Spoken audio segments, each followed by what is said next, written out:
যাত্রা শুরু স্টারলিংক ইন্টারনেটের। জাতীয় নিরাপত্তা বিঘ্নিত হওয়ার সুযোগ নেই। প্রধান উপদেষ্টার অভিনন্দন। বিশেষ প্রতিনিধি ও নিজস্ব প্রতিবেদক। বাংলাদেশে আনুষ্ঠানিক যাত্রা শুরু হয়েছে স্যাটেলাইট ভিত্তিক ইন্টারনেট সেবাদাতা প্রতিষ্ঠান স্টারলিংকের। স্টারলিংকের ইন্টারনেট ব্যবহারের কারণে জাতীয় নিরাপত্তা কোনোভাবে বিঘ্নিত হবে না বলে জানিয়েছেন প্রধান উপদেষ্টার ডাক ও টেলিযোগাযোগ এবং তথ্যপ্রযুক্তি বিষয়ক বিশেষ সহকারী ফয়েজ আহমদ তৈয়ব। গতকাল মঙ্গলবার রাজধানীর ফরেন সার্ভিস যন্ত্রপাতি খরচ লাগবে। এই প্যাকেজগুলোতে গতির বা ডেটার কোনো সীমা থাকবে না। সর্বোচ্চ ৩০০ এমবিপিএস পর্যন্ত গতিতে আরপিসিতে সরকার নিয়ন্ত্রণ যাবে না। পর স্টারলিংকের দাম সরকার নিয়ন্ত্রণ করবে না, তা বাজারের ওপর ছেড়ে দেওয়া হবে। তিনি বলেন, বাংলাদেশে ফাইবার অপটিকের সীমিত উপস্থিতি, মাত্র ৩০% মোবাইল টাওয়ারে ফাইবার আছে এবং মাইক্রোওয়েভ নির্ভর কম ক্ষমতাসম্পন্ন মোবাইল ইন্টারনেট ৩০০ এমবিপিএস ব্যান্ডউইডথ কয়েক হাজার গ্রাহকের জন্য একটি বড় সমস্যা। কের একটিমাত্র সেট আপ বক্স মূল্য ৪৭,০০০ টাকা এই সমস্যার সমাধান দিতে পারে।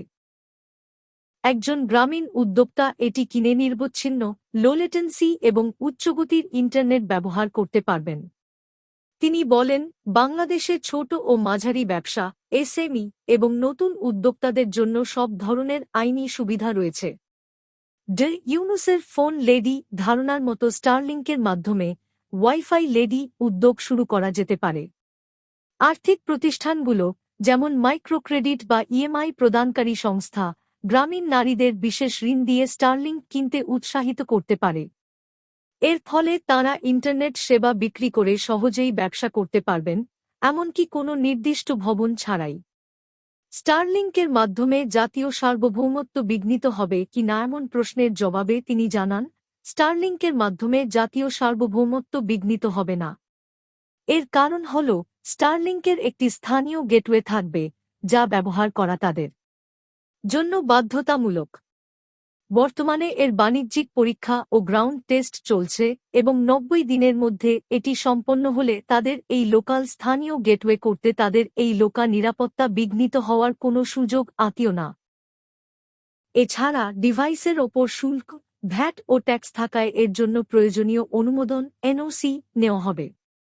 তিনি বলেন, আবাসিক গ্রাহকদের জন্য স্টারলিংকের প্রাথমিক খরচ বেশি হলেও একাধিক অ্যাপার্টমেন্ট বা ফ্লোর মিলে সহযোগিতামূলকভাবে ব্যবহার করলে এটি সাশ্রয়ী হতে পারে। আঞ্চলিক মূল্যের তুলনায় বাংলাদেশে স্টারলিংকের ব্যয় কম।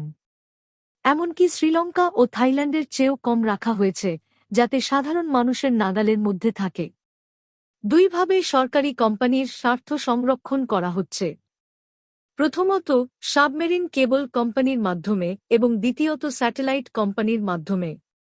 ফয়েজ আহমদ তৈয়ব বলেন, অননুমোদিত ডিভাইস যাতে আমাদের সীমান্তের ভেতর প্রবেশ করতে না পারে, বিশেষ করে সীমান্তবর্তী অঞ্চলের বিভিন্ন এলাকায়, সেজন্য আমরা বলেছি ডিভাইসগুলোর জন্য এনওসি নিতে হবে।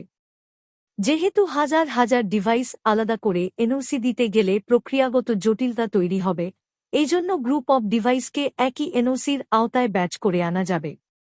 তবে আমরা বাণিজ্যিকভাবে পরীক্ষামূলক চালু করছি। এটার জন্য তারা আমাদের কাছে আবেদন করেছে। এর জন্য তাদের ৯০ দিনের একটি সময়সীমা দেওয়া হয়েছে। গ্রাউন্ড স্টেশন করতে কিছুটা সময় লাগে।